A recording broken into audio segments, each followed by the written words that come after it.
O que controla a sua vida não são os pensamentos passageiros, nem as ideias brilhantes, mas os hábitos cotidianos. Os hábitos de pensamento são ímãs mentais. Eles atraem objetos específicos, dependentes da qualidade de sua atração. Quando a felicidade natural da alma se contamina com os prazeres fugazes dos sentidos, o brilho dourado da alma se obscurece. Muitas pessoas imaginam que não podem viver sem prazeres maléficos, causadores de desgraças, como por exemplo a ingestão de álcool, que mata o corpo. Mas se conseguissem formar hábitos bons, elas diriam: não podemos viver sem a paz e o prazer da meditação. Somos infelizes quando cedemos aos prazeres menores. Assim como investimos pequenas somas de dinheiro para assegurar ganhos maiores no futuro, o devoto deve combater a tendência aos prazeres materiais para ganhar a alegria pura da meditação. Milhares de pessoas não conseguem entender porque os sentidos, geradores de prazeres, obscurecem a alegria do espírito. O autocontrole é uma espécie de investimento espiritual destinado a proporcionar ao homem a maior felicidade possível. O homem foi feito à imagem e semelhança de Deus, e como tal, possui dentro de si a alegria latente e duradoura do espírito, do mesmo modo que a árvore está oculta na semente. Sementes queimadas não germinam.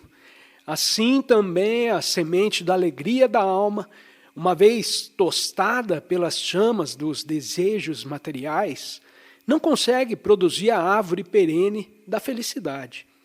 Cultive o hábito de entrar em sintonia com a alegria superior da alma imediatamente após despertar. Então, tomado pela alegria da alma, poderá usufruir prazeres inocentes como comer, encontrar amigos e etc., sem apego. Desse modo, a alma espiritualiza todos os gozos mundanos. Quase toda a alma é prisioneira dos sentidos, que ficam entrincheirados na superfície do corpo. A atenção da alma é afastada de seu reino interior, na medula, no olho espiritual e nos chakras, para as regiões externas do corpo, onde a cobiça, a tentação e o apego possuem sua fortaleza. O devoto que quer isolar a rainha alma das favelas empobrecedoras da sensualidade, descobre que não pode fazer isso sem um atrito violento entre os esbirros dos sentidos e os soldados divinos da alma.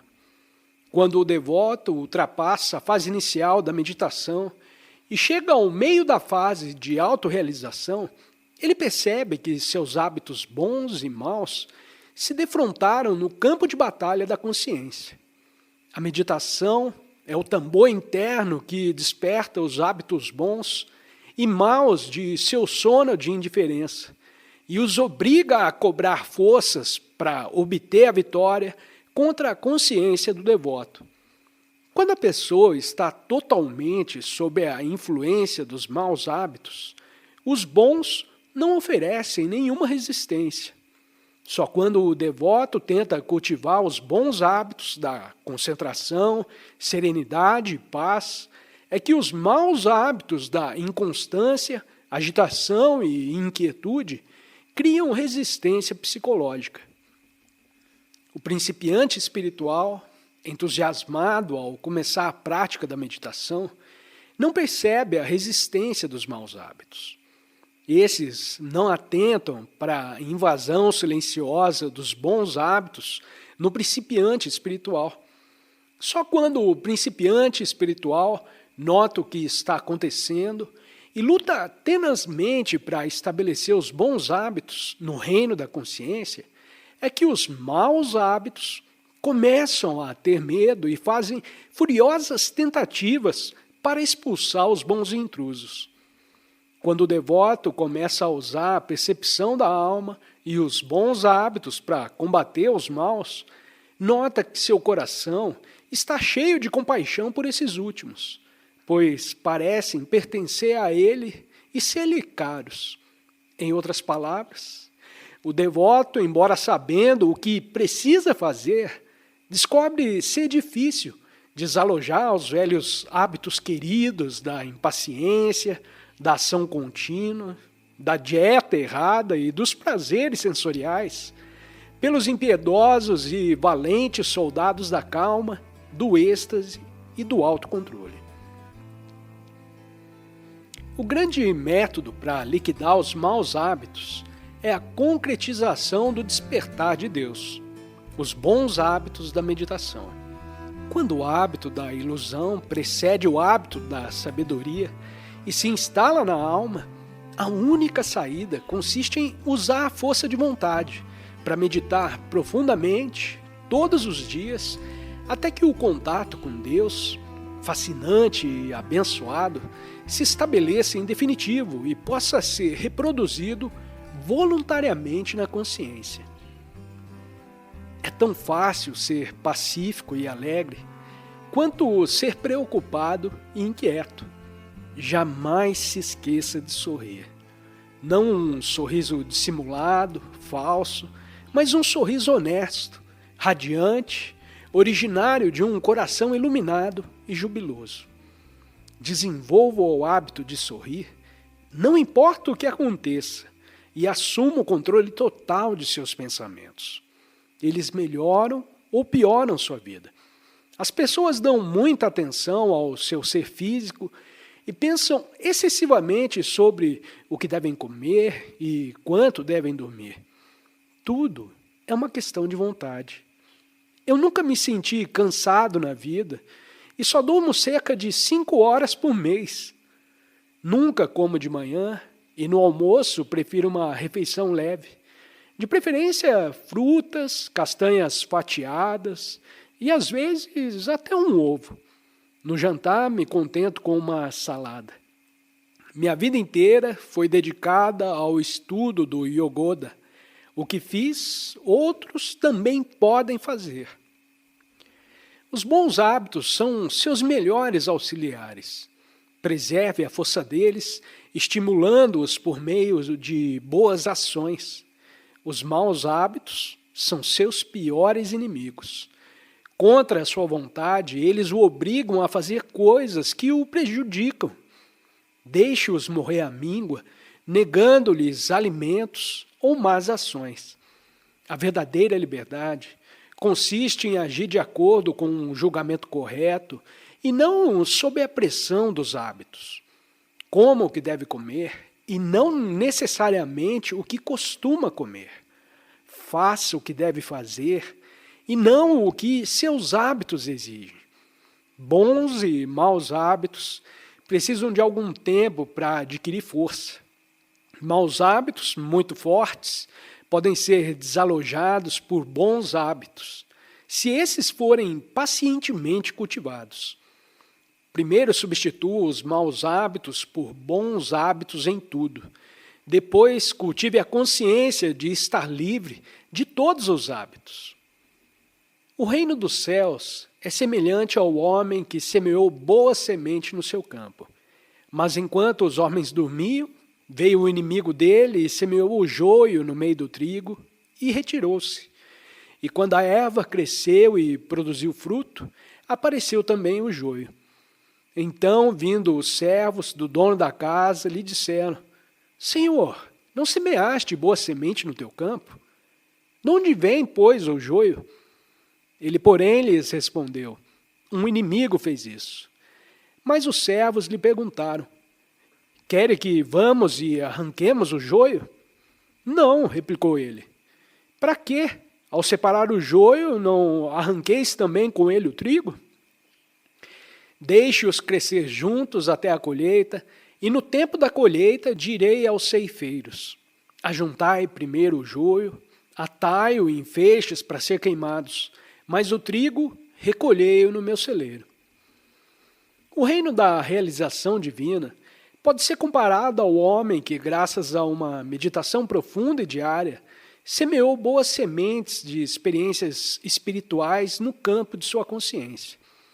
Porém, enquanto ele dormia, estava alheio às percepções espirituais, e seu amigo de tendências subconscientes espalhou sementes de hábitos materiais entre o trigo da autorrealização espiritual.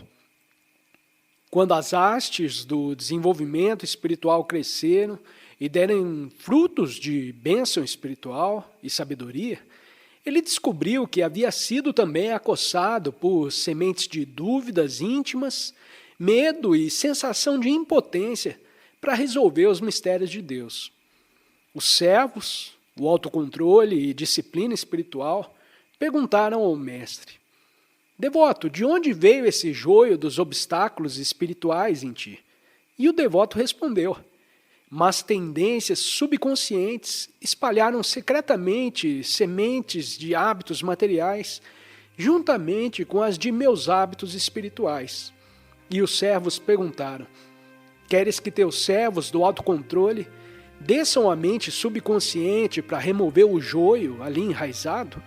E o devoto respondeu: não perca seu tempo com os hábitos negativos, não espirituais, pois assim fazendo poderá perder alguns hábitos espirituais em cujo crescimento não conseguiu se concentrar. Vai e cultive os bons hábitos espirituais e esqueça os não espirituais, até que chegue a hora da ceifa do divino. Ceifadores da percepção espiritual e dos hábitos espirituais conseguem reunir na mente subconsciente o joio de todas as encarnações passadas e queimá-lo com a força da sabedoria aniquiladora instantânea e a luz acumulada no cérebro graças à mente interiorizada. Na meditação e no sono, a mente e a energia fluem para a espinha e o cérebro, obliterando hábitos de preocupação e inquietude. No sono, a energia expulsa as preocupações apenas temporariamente. Na medida profunda, o superconsciente utiliza a energia descontraída da mente, concentrada no cérebro, para mergulhar fundo nos sulcos cerebrais, onde os hábitos se ocultam e cauterizam os maus hábitos.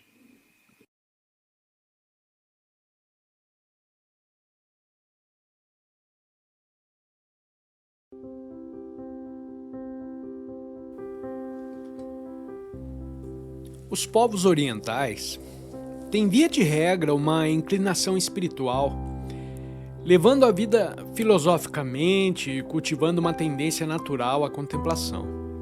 É claro que muitos orientais usaram o seu lazer para se entregar à preguiça em vez de trabalhar para a realização espiritual. Mas, no geral, eles têm uma percepção espiritual desperta. Nossos irmãos ocidentais dedicaram o seu tempo predominantemente ao desenvolvimento dos lados material e intelectual da vida. Mas, muitas vezes, eles estão ocupados demais, até mesmo para desfrutar dos frutos de seu trabalho, ou para conhecer o sabor da paz, do relaxamento e da bem-aventurança da meditação.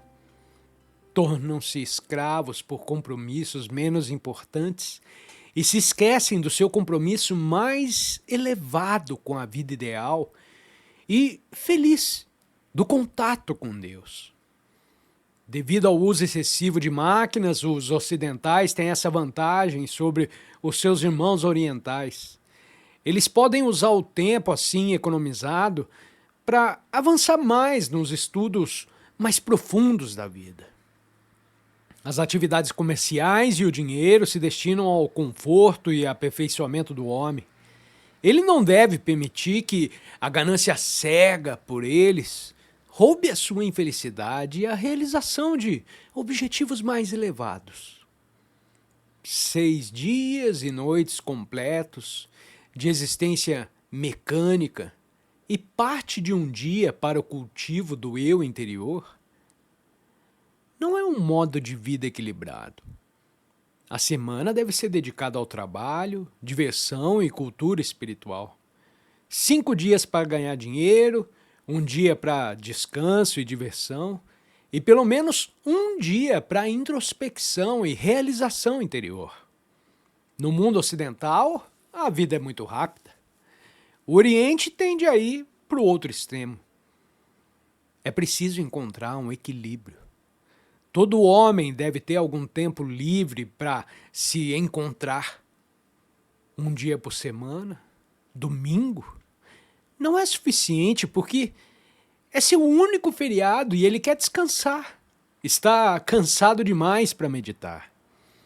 Com uma semana de trabalho de 5 dias, conforme proposto por Henry Ford, as pessoas poderiam usar a sexta-noite, sábado e domingo para fugir do ambiente barulhento da cidade e assim aumentar a sua longevidade.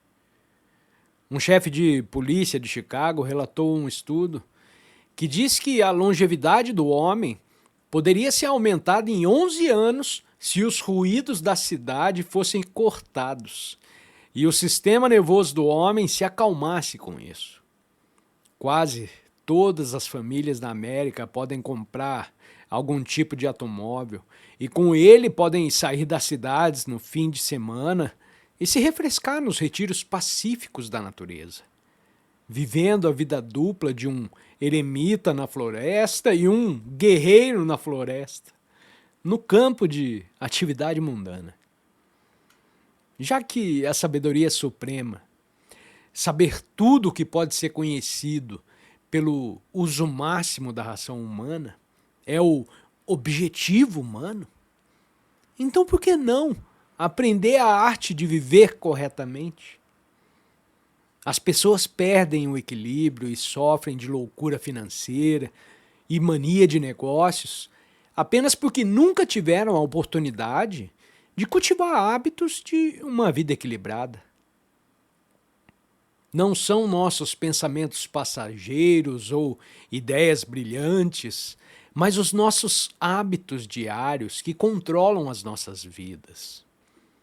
Existem alguns empresários muito conscienciosos que ganham milhões sem serem irregulares ou nervosos, mas há outros que ficam tão absortos em ganhar dinheiro que não conseguem pensar em mais nada e não acordam da sua obsessão até que algo terrível lhes aconteça, como uma doença ou a perda de toda a sua felicidade. Devemos começar com as crianças, assim como com os adultos. A mente plástica da criança pode ser moldada em qualquer forma com a cooperação de adultos reformados e autodisciplinados. Hábitos desejados podem ser facilmente criados em crianças, porque a vontade de realizar é em grande parte livre, exceto por algumas tendências inatas. Os adultos têm que lutar e expulsar velhos hábitos para alojar novos bons hábitos. Mas todos os hábitos, sejam em crianças, sejam em adultos, devem ser cultivados por meio da vontade espontânea. Ao educar as crianças em uma vida equilibrada ou em hábitos de prestar igual atenção ao ganho de dinheiro e à aquisição de felicidade espiritual, o tempo e o método de treinamento devem ser considerados.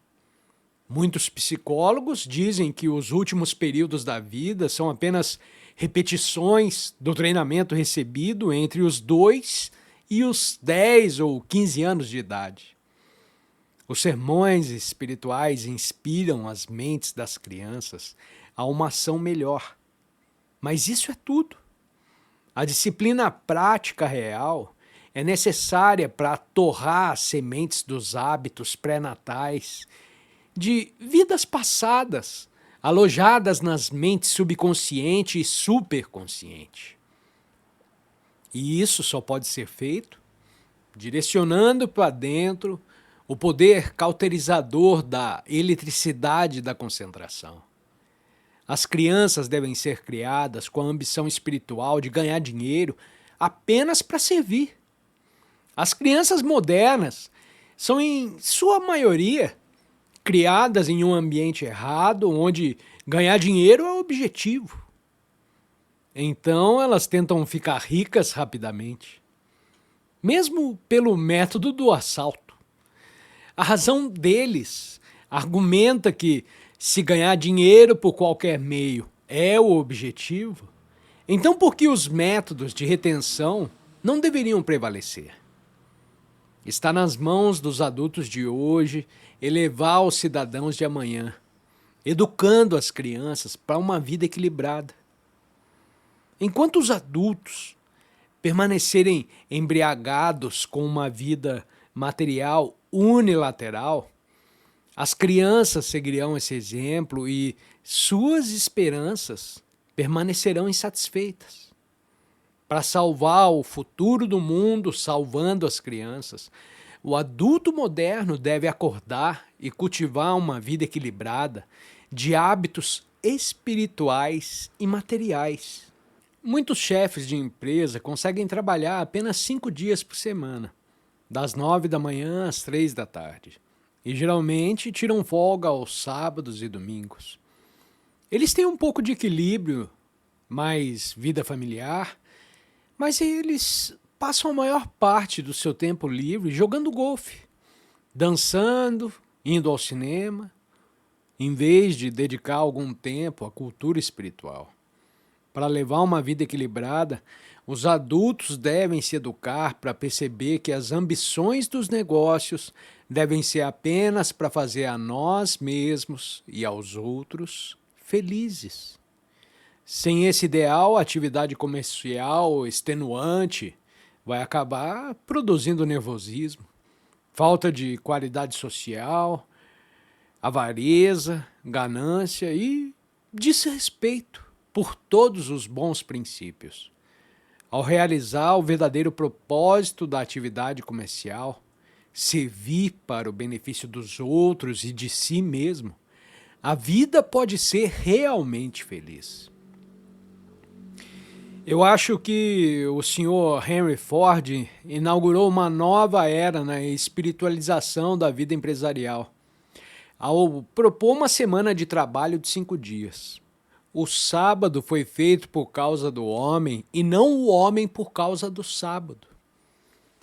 Jesus queria que as pessoas tivessem os domingos como o dia do filho ou o dia da sabedoria, para cultivar o conhecimento da alma.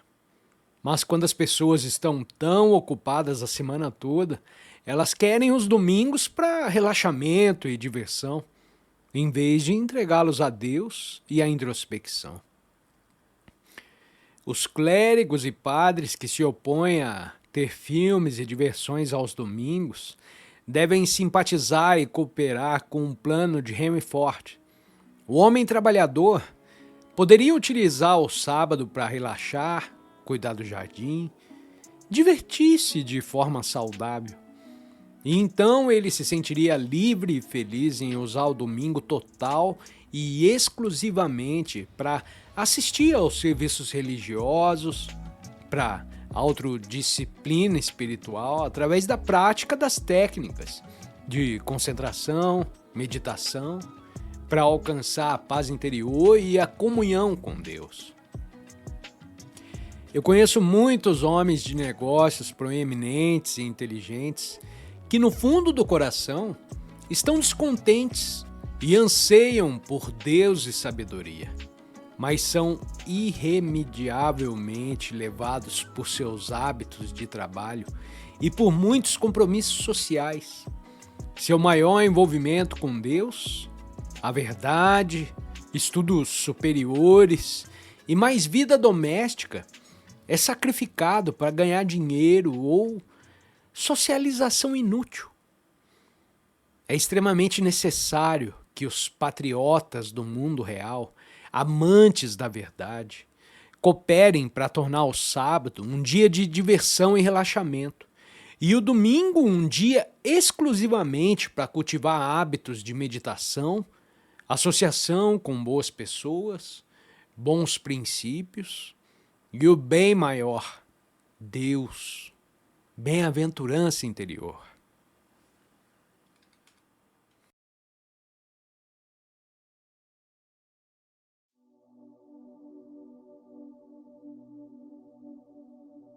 Todas as escrituras ensinam: Buscai primeiro o reino de Deus.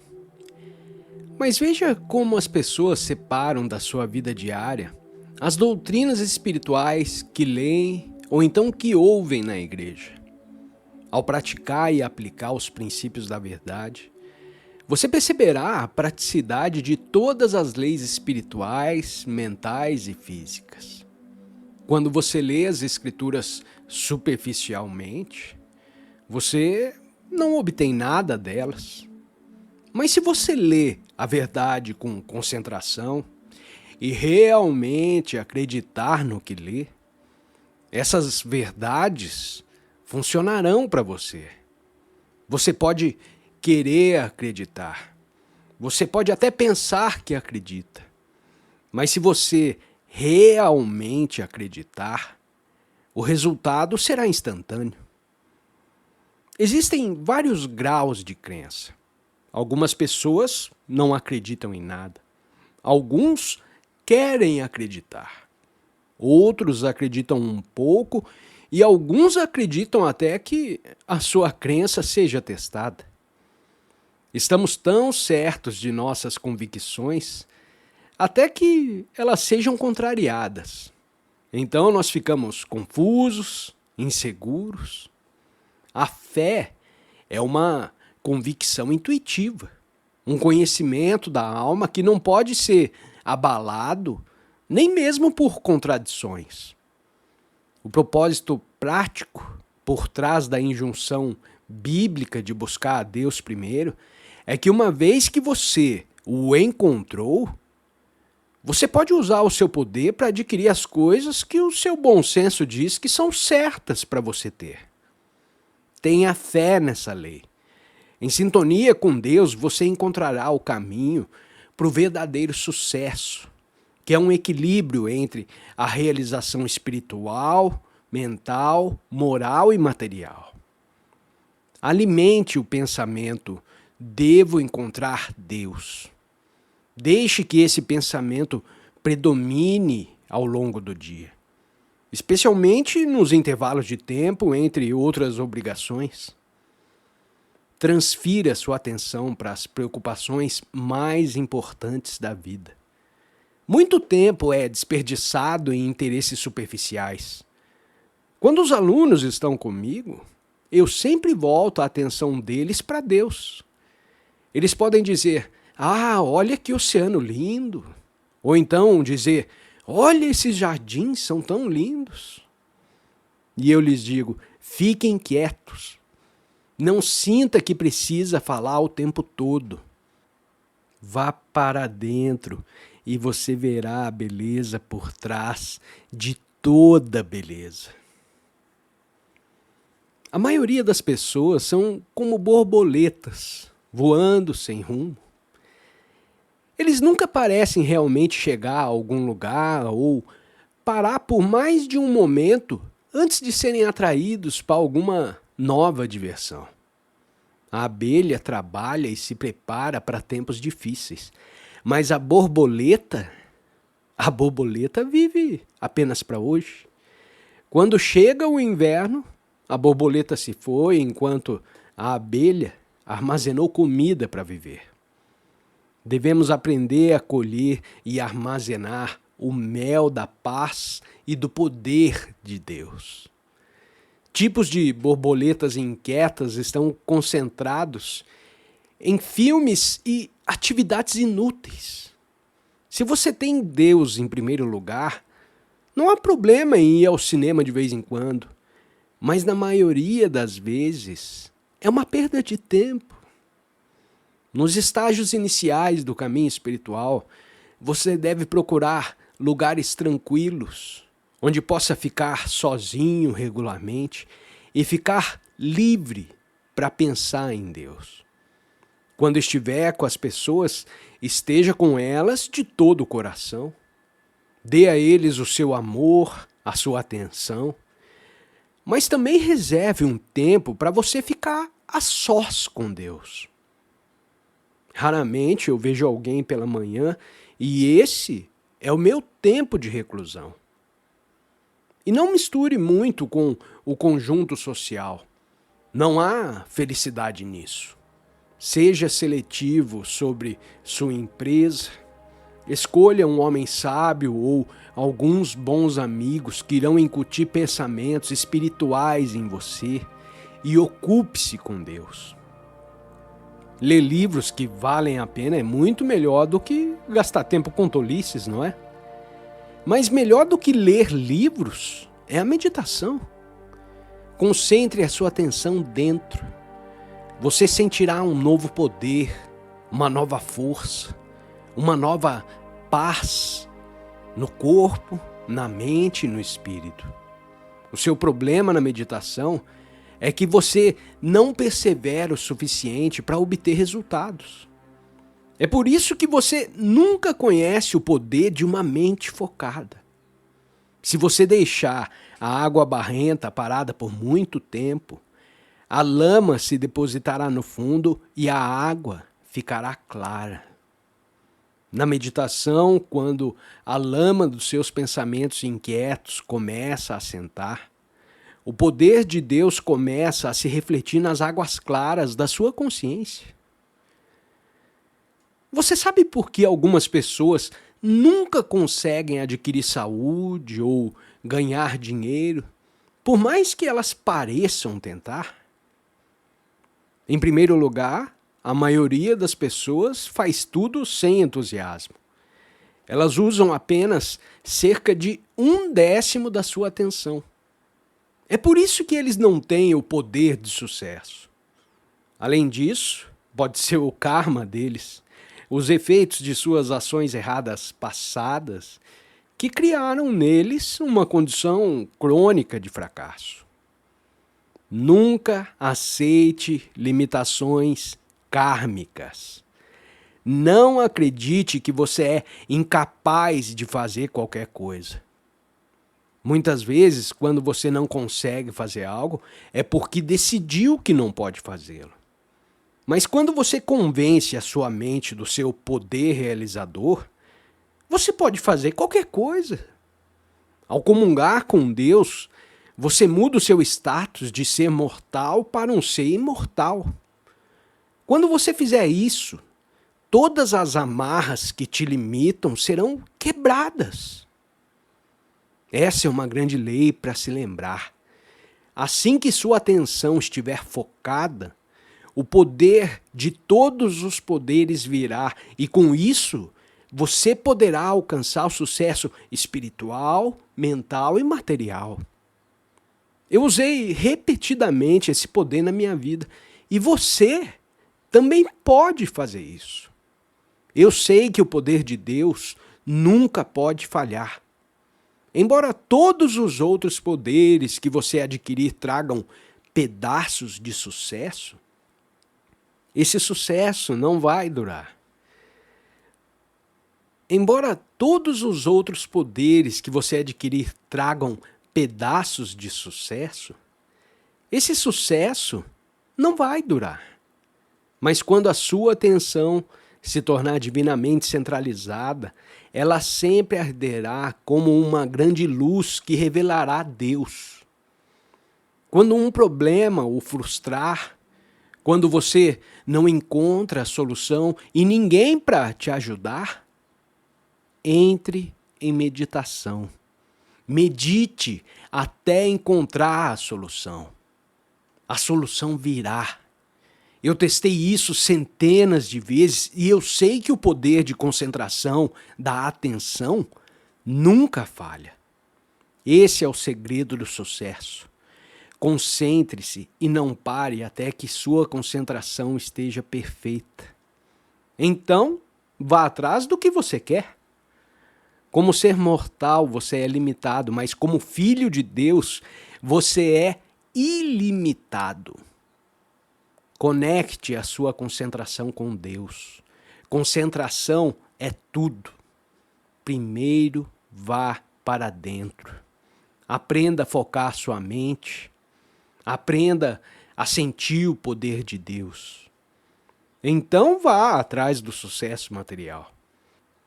Se você quer saúde, primeiro vá a Deus e conecte-se com a vida por trás de toda a vida.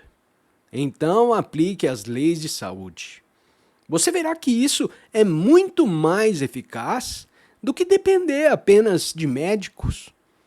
Comungue com Deus e depois vá atrás da saúde ou do dinheiro, ou então procure um parceiro para a vida. Para obter respostas de Deus, você deve meditar profundamente. A meditação de cada dia deve ser mais profunda do que a do dia anterior. Então você vai descobrir que assim que a sua atenção se torna focalizada, ela elimina todas as deficiências da sua mente. E você sente o poder de Deus vindo sobre você.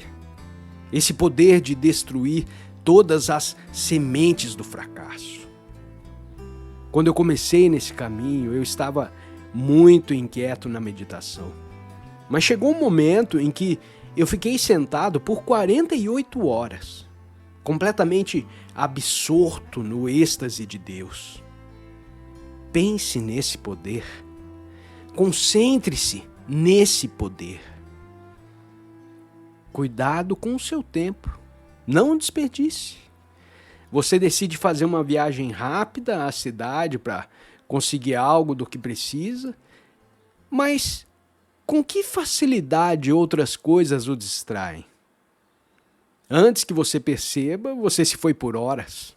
No fim do dia, você vê como a sua atenção estava dispersa. Você perdeu todo o seu poder de realização. A mente é como um saco de sementes de mostarda. Se você derramar essas sementes no chão, é difícil pegá-las novamente. A sua concentração deve ser como um aspirador de pó, reunindo novamente aqueles pensamentos semente dispersos. Quando você terminar os seus deveres no final do dia, sente-se em silêncio sozinho. Pegue um bom livro, leia-o com atenção e então medite longa e profundamente. Você vai encontrar muito mais paz e felicidade nisso do que em atividades inquietas, nas quais a sua mente corre desenfreada em todas as direções. Se você pensa que está meditando quando o tempo todo a sua mente está dispersa, você está se iludindo. Mas uma vez que você aprenda a se concentrar em Deus, não há nada como isso. Faça o teste por você mesmo. Faça um piquenique, vá à cidade, socialize com os seus amigos. E no final do dia, você vai estar nervoso e inquieto.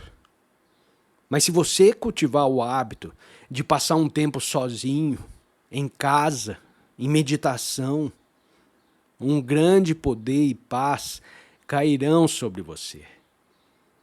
E permanecerá com você em suas atividades, assim como na meditação. A reclusão é o preço da grandeza. O grande homem sempre faz tudo com o poder da atenção. A força total desse poder pode ser alcançada por meio da meditação. Quando você usa esse poder de concentração de Deus, você pode colocá-lo em qualquer coisa e ser um sucesso. Use-o para desenvolver o corpo, a mente e a alma. Portanto, meus amigos, a minha última palavra é essa. Concentre sua atenção em Deus e você terá todo o poder que quiser para usar em qualquer direção.